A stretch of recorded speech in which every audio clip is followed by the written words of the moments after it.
Okay, everyone, I'm excited about this video because last month, Warhammer, or Games Workshop, the company that creates Warhammer, dropped an announcement about a new faction called Grand Cathay.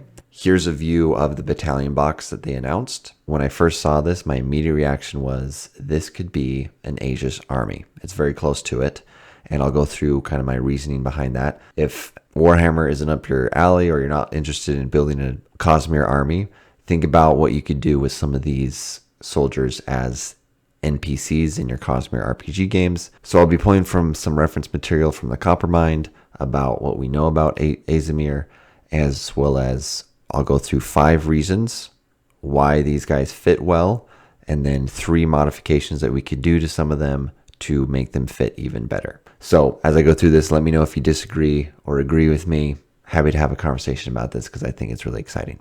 All right, so first of all, we have their pointed boots. I'll scroll down to this view here.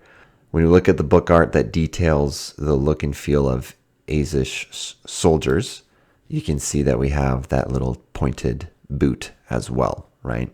And so pointed boot, that looks like an exact match. Their armor is another thing that is really similar. So you have the scale armor as well as the armor on their pauldrons and their arms. If you look at the book art, right, we have that same armor on the arms as well as similar to scale armor here.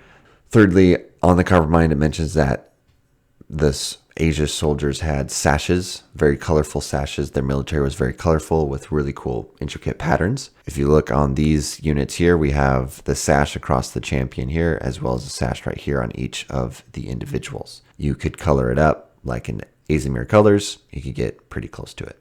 The fourth thing is the helmets. So the helmets here, right, are kind of similar, but with some modifications, you can make them look closer. And they kind of have the dome shape, or they're higher shaped than other helmets. Now we could clip off the feathers, but depending on what kind of guard you want to make with these Jade Warriors, you could leave the feathers and give some intricate or some fanciness to the Azish soldiers. Last but not least, the fifth reason is this cavalry here. These are basically just fancy Jade Warriors on horses, big horses.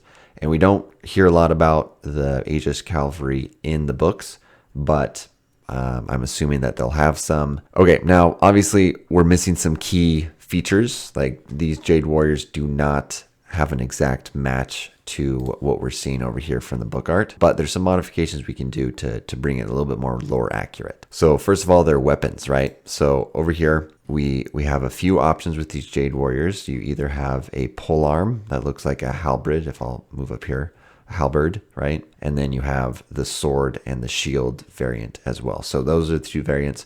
We know that Rosharans love their spears. With a little bit of modification, I think you could bring these Jade Warriors with the shield and the sword to instead carry a spear and a sword.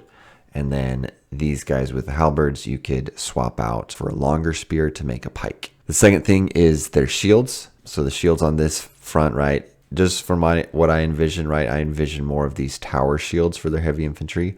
They do have some circular shields here. Here on the Jade Warriors from Grand Cathay, they are, what was that, hexagon or octagon shaped. And so you could swap those out, or you could kind of embrace it. There are some interesting patterns on here. But I think a more flat shield that you can decorate with different patterns would look better. And then finally, and probably most important, would be this interesting collar, armored collar that they have. Now, I don't know the exact name of this stuff.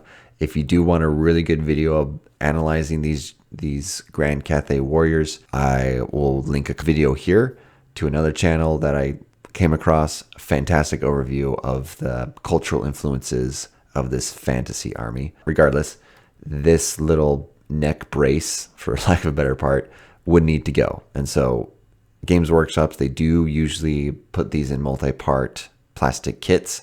So they come unassembled. You kind of put the pieces together, you glue them together, and make them your own.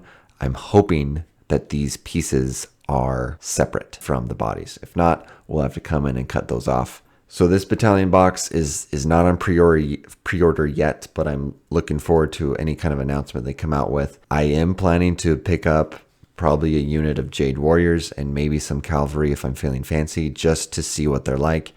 So I'll be sure to keep this channel posted when I do that, so you can see what they look like when I try to make them more Azish. And I have plenty of spears. I can make pikes, and we'll have some interesting kit bashes that we can do with these units. So what do you think? Do you think I'm going off on the rails here on thinking that I can make Azish soldiers out of these Jade Warriors? Am I crazy for thinking that I could create a whole entire army that's Azish themed to go against my Thrill Alethi army that I have? Do you think you could use these guys as NPCs in your Cosmere RPG games? What I'm most interested in seeing is when the world guide comes out with the Cosmere RPG later this year.